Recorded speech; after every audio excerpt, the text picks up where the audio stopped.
USA ఉందనుకో, ఈ African కాంటినెంట్లో లేదా గల్ఫ్ కంట్రీస్లో వాళ్ళకి ఎవరు ప్రెసిడెంట్ కావాలంటే వాళ్ళకు ఫండింగ్ ఇచ్చి వాళ్ళకు కావలసిన పాలసీలు చేపించుకుంటారు.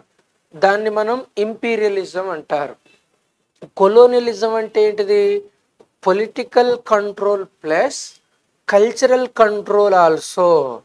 కల్చరల్ కంట్రోల్ అంటే సాంస్కృతిక నియంత్రణ కూడా ఉంటుంది అన్నమాట. సాంస్కృతిక నియంత్రణ అంటే అర్థం ఏంటిది?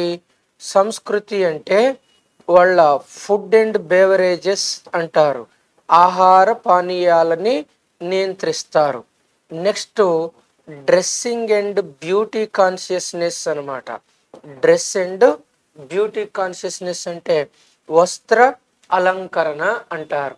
వస్త్రాలతో పాటు అంటే ఏం డ్రెస్ వేసుకోవాలి. ఇప్పుడు మన కాడ బ్రాహ్మణ్స్ పిలక పెట్టుకొని జంజం వేసుకొని పంచె కట్టుకునేది.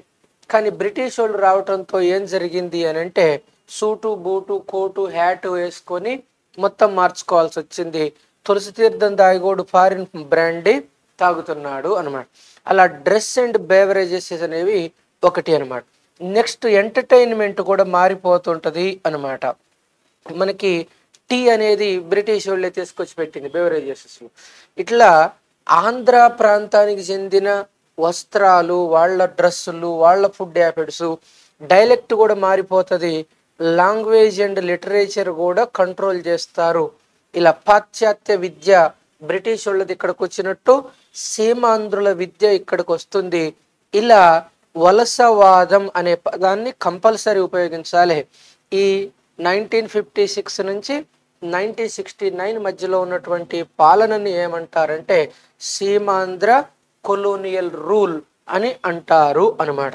ఇది మనకి ఇంపార్టెంట్ పాయింట్ 1956 నుంచి 1969 మధ్యలో.